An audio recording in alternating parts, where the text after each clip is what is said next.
I'm Matt Philbrick. I've been working in emergency medical services for just about 20 years as a paramedic, a flight paramedic, and operations manager. As an emergency responder, I've learned that resilience is critically important to the work I do, not only for taking care of me, my partner, my family, but also my patients and the communities that I serve. But we commonly ask ourselves, how do we increase our ability to remain resilient? And one way to do that is to develop resiliency through the practice of mindfulness. Mindfulness is awareness that arises through actively paying attention to what is happening in the present moment and not being judgmental about what we're feeling. So it's attention to our thoughts, feelings, and emotions, but not feeling judgmental for feeling any particular way. We can have an emotion, we can have a thought, and we're not going to beat ourselves up for it. It's about being aware of what's on our mind at any moment in time. Mindfulness is a mental practice that supports all other resiliency skills. Another way to describe it is to think of mindfulness as a form of internal situational awareness. We're paying attention to what we're doing in that moment. Now, almost everyone struggles with maintaining that focus. Distraction and self-judgment are incredibly common. So just recognize that and know that that's part of it and part of being a human being practicing the form of mindfulness. That being said, the more you practice mindfulness, the less distracted and less judgmental you'll be on those thoughts and emotions. So let's discuss what mindfulness is in emergency response work. Mindfulness supports resilience because all resilience skills require some form of awareness, perspective, critical thinking, or intention. And when practiced over time, mindfulness trains our brain to become more aware and more focused and more engaged with the goal of becoming more self-aware. So as we become more engaged and we focus more, we actually become more self-aware of what our emotions are and we grow that emotional intelligence.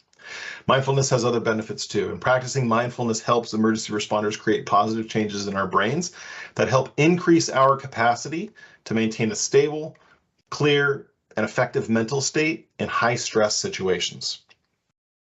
Now, sometimes meditation is used synonymously with mindfulness. Now, meditation encompasses a wide range of practices. These include relaxation techniques, techniques to train attention, regulate emotions, and create a heightened sense of well-being. Mindfulness is a form of meditation in the sense that we're paying attention to what's happening in the present moment and what is on our mind and what is around us. Now, there are several techniques we can use to practice mindfulness. These include letting your thoughts come and go. So you notice them non-judgmentally. You don't sit on those emotions. You don't ruminate on them, and you don't let them get you upset. You recognize that you're having a thought or an emotion, and that's a perfectly normal reaction. And you let that thought and emotion come, and then you let it go. Another one is to open up and make room for all emotions, sensations, and feelings. So just recognizing that in any sort of situation, you can experience the whole spectrum of human emotion. You can have all kinds of thoughts enter your head, and all that is perfectly okay. The goal of mindfulness is to recognize what those are and recognize when they come in, and then allow them to move through you. You also want to connect with the world around you. So you notice what is in front of you in the moment, and you notice your reactions to it. So is there a keyboard and a desk in front of me? Am I sitting in a chair? Can I feel the chair underneath me? Can I feel the clothes against my body? By putting thought into those things, you're actively practicing mindfulness. There's also several exercises that you can do to incorporate into your daily or weekly routine to practice mindfulness. Now, a few of those examples are downloading a mindfulness app on your smartphone. So there's a handful of apps out there. I suggest that you do some research and find one that works best for you. Several times per week, you can set a reminder or an alarm on your phone. You take a moment and you pause and you deliberately put your attention to your physical state, your emotional state, and what thoughts you're having. So I'm going to pause. I'm going to take a deep breath. I'm sitting in a chair. I can feel the chair underneath me. I'm, relatively warm in my office. I'm feeling warm. Emotionally, I feel very calm, and I'm thinking about work today. That would be something you won't want to do several times per day because it brings your thoughts and your emotions back on yourself, and you're allowing yourself to be self-reflective. You can also practice mindfulness activities every single day. You can focus on the activities you're doing.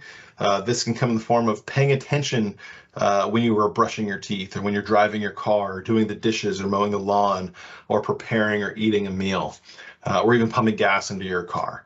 By putting your thoughts into the activity that you're doing, you're actively practicing mindfulness, and you're actively training your brain to have that mindfulness mindset. You can also meditate several times per week to experience those benefits as well.